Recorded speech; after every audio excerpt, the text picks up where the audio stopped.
വീട്ടിൽ കയറി എന്തോടെ പറഞ്ഞത്? ഞാൻ ആ പ്രായമുള്ള കളവനെ കെട്ടാനോ? എന്നെ കൊണ്ട് പറ്റത്തില്ല, എനിക്കിഷ്ടല്ല. അപ്പൊ ഇത്ര നേരം പറഞ്ഞത് ഇഷ്ടമാണെന്ന് പറഞ്ഞല്ലോ. ഇഷ്ടമാണെന്ന് പറഞ്ഞത് ചേട്ടനാന്ന് വിചാരിച്ചിട്ടാ. പെണ്ണ് കാണാൻ ചേട്ടനല്ലേ വന്നത്. സത്യം പറഞ്ഞാ എനിക്കിഷ്ടമായത് ചേട്ടനെയാ. സത്യം സത്യം. കുഞ്ഞുനാളിൽ ആദ്യമായിട്ട് അമ്മാവൻ എനിക്കൊരു കളിപ്പാട്ടം മേടിച്ചതാ. ഇപ്പൊ അമ്മാവൻ കെട്ടാൻ വേണ്ടി പോകുന്ന പെണ്ണിനെ ഞാൻ കെട്ടാന്നൊക്കെ പറഞ്ഞു. അത് ഭയങ്കര എന്തോ പോലെ എനിക്ക്. ചേട്ടൻ എന്തോ ഉദ്ദേശിക്കുന്നത്? അപ്പൊ ആത്മാർത്ഥമായിട്ട് എനിക്ക് ഇഷ്ടപ്പെട്ട ചേട്ടനെ മറന്നിട്ട് ഞാൻ അയാളെ കെട്ടണമെന്നാണോ? കൊന്നുകളെ ഞാൻ എന്നെ അമ്മാവനെ.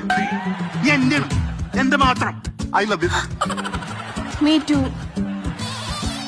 കാത്തിരുന്ന പെണ്ണല്ലേ കാലമേറെയായില്ലേ മുള്ളുപോലെ. അയ്യോ അയ്യോ രേണുകുട്ടി, പഞ്ചാര എവിടെ ഇരിക്കുന്നേ? പഞ്ചാര എവിടെയും കാണും, പോയി നോക്കിയെടുക്കും. പറഞ്ഞ കേട്ടോടാ, പഞ്ചാര എവിടെയും പോയി നോക്കിയെടുക്ക. അതിന്റെ അർത്ഥം എന്തുവാ? ഈ വീട് എന്നെ ഏൽപ്പിച്ചവളാ. അതാ കേട്ടോ ചേട്ടാ. ഇത് എവിടെയെങ്കിലും പോയി ഒടുങ്ങാൻ പാടില്ല നിന്റെ.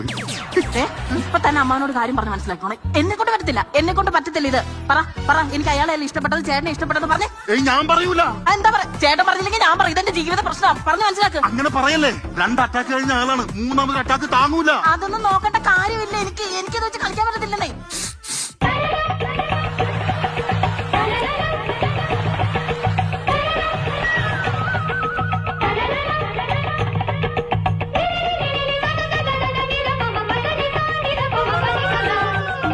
കാല് കിടന്ന് വൈപ്പറടിക്കുന്നു.